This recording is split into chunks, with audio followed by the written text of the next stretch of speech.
Hey everyone, it's Lisa Walker, and today I actually just wanted to have a chat with you about Facebook ads and about boosting posts as well. Now, some of you may not be ready to actually do this yet, but I want to talk to you about the reasons why it is actually quite important to start actually trying to do ads if you can, if it's in your budget, and why you shouldn't probably be just wasting money on boosting your posts.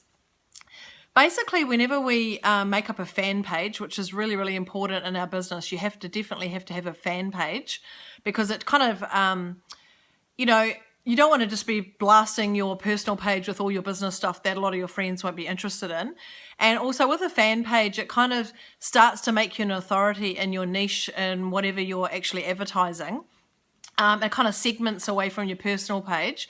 And also it allows you to eventually be able to make Facebook ads, which you can't actually do with a personal profile. So every time, you write a post, you've got to kind of have a little bit of a strategy in mind. Sometimes you might be just posting something like a quote and there may not necessarily be any strategy behind it. But the goal of a business page is to be posting regularly, at least sort of 3 to 4 times a day if you can, because a lot of the posts just go through the news feed, and you have to remember that a lot of people are looking from different countries and different time zones, and they're not always going to see your posts if you only post once or twice a day. And so the other thing is when you actually do a post, you kind of have some sort of strategy in mind, like what's your end goal? What is the purpose of you doing this post? What are you trying to get out of it? So 80% of the time we actually will just be offering value. We'll be positioning ourselves as an expert, as an authority in the industry, and by giving out information and adding value to the marketplace, we're actually positioning ourselves as an expert, a go-to person that actually knows what we're talking about, and that's how we'll come across to our audience. And then 20% of the time, we're going to be still asking for some sort of action, whether it's a sale or whether it's them to opt into our freebie to get onto our list, whether it's to like our page, whatever, whether you want them to comment, share, whatever it is you're wanting them to do, that's called a call to action. And we want to make sure, even preferably every time you do a post, I've got to get into the habit of doing this myself, but preferably do a call to action on every single post, even if it's just, hey, leave a comment or share on some of the things where you're just adding value.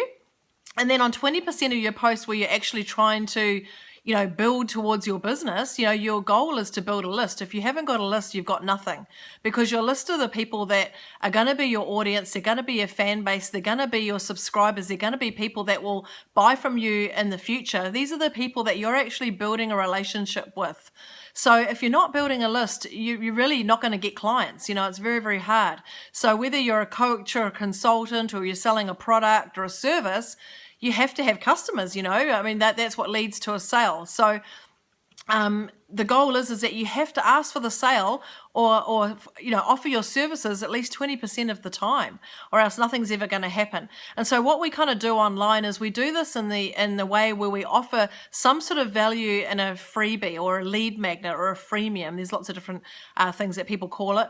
And this could be in the way of like some sort of checklist or report or something that they can download, a PDF, a free video series. This is one of the first things that you really would need to make and get up when you very first start online, when you actually sort of figure out what your niche is, who your target audience is, what are the problems that you're trying to solve for your audience. So a good place to start is by interviewing yourself. What are the problem areas that you had? What led you to actually go into the niche that you're actually in? We all kind of started in an area of our life where we probably entered the niche that we're in for some reason, and probably because we had a problem in that niche and we had something that we needed solved for ourselves. And sometimes it's very hard to kind of remember what those problems are when we're so far removed from them now, because we've probably already solved our problems. And that could have been a year ago, 2 years ago, 3 years ago. And it's very hard to actually remember how we felt at that time, how we felt when we actually had those problems, because it's hard for us to actually put us back in that position, in that situation that we used to be in. And some of you may only be still solving your problems right now. And so you might still be feeling a little bit of that pain. So that's a good place to start, is interviewing yourself. Try and make a list of problems that you had. And then the other thing you can do is try to interview other people. And another good way to do this is by Facebook ads as well. You could run an ad, you can run a survey on SurveyMonkey, or just asking friends and family or other people that you know in your niche, or that had, other people that you're working with in your niche. Maybe you're involved in a network marketing industry, and maybe you're all selling healthcare products or nutrition or something. You could talk to other people, other coaches in the industry, to see what their struggles are, what their struggles were, what problems they had, what things they needed solved, and start making a list of all these things. Now, all these things are going to help you with your lead magnet, because what you're going to do is, with this lead magnet, you're going to try and solve a problem for somebody. Now, this problem may be just... It may be just something small. You don't want to do anything that's too broad, too big of a problem, that's got too big of a range, because it's a little bit too generic and you won't necessarily get as many opt-ins. So the more that you can narrow it down to a small problem and offer us a small solution, and then that person who downloads your freebie actually has small results, that you're more than likely to get people to download it, and then that gives them an opportunity to actually get a result quite quickly, and then they can actually think, oh, this person really helped me with this problem that I had, and then they'll start following you, they'll start seeing other solutions that you could perhaps offer them, and they'll start to probably want to work with you, and then maybe even buy from you. And that's what we do, is we actually build up a relationship. And the whole point of building a list is so that people can actually opt into our list, and that's usually by the way of exchanging the email address for your freemium. And then once they start getting onto your list, then you're going to email them regularly, whether it's daily or weekly, however often you want to email your list, your subscribers, and then you're going to be offering them value 80% of the time, and then you're going to be asking for a sale, or offering your service, or have some sort of call to action 20% of the time. And this is how it works. And then over time, it could take a little bit of time for people to actually build that relationship with you, but they will, and over time they will. Because they're going to see you as a go-to person who's offering value and solutions to them all the time. And they may not buy from you straight away. Hey, it is a process. Some people will and some people won't. You may have some people that are on your list for months before they actually decide to make a decision and actually buy from you. Now, what I want to talk about with Facebook ads is why not to boost a post, because really boosting a post is just a free way for Facebook to actually... a free way for somebody to actually for Facebook to actually get money out of you, because they do rely heavily a lot on newbies, that really people that don't actually know what they're doing, and they'll have this little the evil boost post button sitting there, so that you can think this is a quick and easy way to kind of get your content out to people. But all it really does is it doesn't enable you to kind of test and analyze your results. It doesn't really allow you to be able to go back and segment that information, or to analyze it, or to test it, to really analyze anything that post has actually kind of done. You're really just giving them money. Sure, they're going to show your post to a few more people, and you may get a little bit of engagement, but it's really just a waste of money, to be honest. The best way is to actually make up an ad in the Power Editor, where you actually have the opportunity to target right down and niche down on your audience, on your avatar, to the people that you're really looking for, that need the solution to the problem that you've actually got to offer. And you can't really do that with boosting a post. It's just going to be showing your post to a group of random people. I mean, sure, you might target a certain amount of people in certain countries or in your area, but it's not going to niche down as far as you need to niche down. So really, it's kind of just a waste of money. I have actually got a few notes here, so let me just see, what you need to think about is, what is your goal when you're going to boost the post? Like, every time you write a post, what's your goal? You know what I mean? What are you wanting that person to actually do? And if it's to build your list, and you're wanting them to actually download your freebie, well, then the best way to do that is actually through targeting them correctly through an ad. What else? Now, the other thing is the dark posts. Dark posts are really good, which have the opportunity to do this in the Power Editor. And what this means is, when you actually make a post and then you use the Power Editor to actually create this post, this ad, what it does is that if you're wanting to, say you've got an ebook and you're wanting to promote this regularly, well, what this will do is it won't keep showing up in your news feed in your fan page, so you won't feel like you're bombarding your audience with the same post all the time if you're wanting to, say, promote this daily. So a dark post is something that'll just get shown to your audience or to the people that you're targeting, but it's not going to keep coming up in your news feed. So that's a really good way of rehashing the same old stuff without, you know, your audience getting sick of seeing the same thing all the time. Yeah, now the other thing is with your lead magnet, whatever you're going to say in your post, in your ad, or you know, if it's a post ad, the text that you use and also the image that you use, you want to really keep this congruent with your lead capture page. And you can actually make these with lead pages or ClickFunnels. There's quite a few different programs out there. There's some other software called InstaBuilder as well, which is built into a program called Kalatu Premium, which is actually a system that I use, and that's built in right into our blogging system, so it's there to use for free. I personally actually use ClickFunnels as well, though I actually feel that that's actually the best.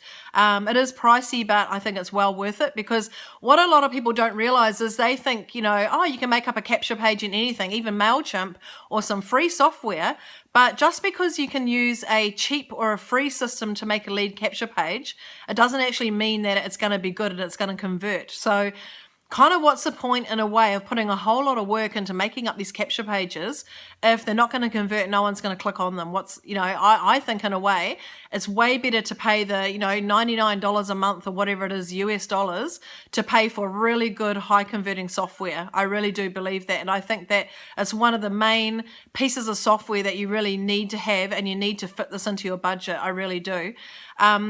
Because if you're going to spend the money on Facebook ads, you want to have the whole thing converting, not just the ad, but the capture page as well. Sure, people maybe click on your ad and they may click to the capture page, but if they don't actually click through on the capture page to watch your bridge video or to click into your opt-in or download or whatever it is that you're offering, then what's the point? You've spent all this money on ads and then you haven't still got that end sale or that whatever you're wanting to get from the end result, you know what I mean? So I think it's good to have the whole heap congruent, so that the money that you're spending on your Facebook ad is actually going to be worth it to actually get your capture pages converting as well. And these are very easy to use. Most of them are all drag and drop now. They're really simple. It's a matter of just dragging, different elements to create the page. And with a landing page, you want to keep them as simple and basic as possible.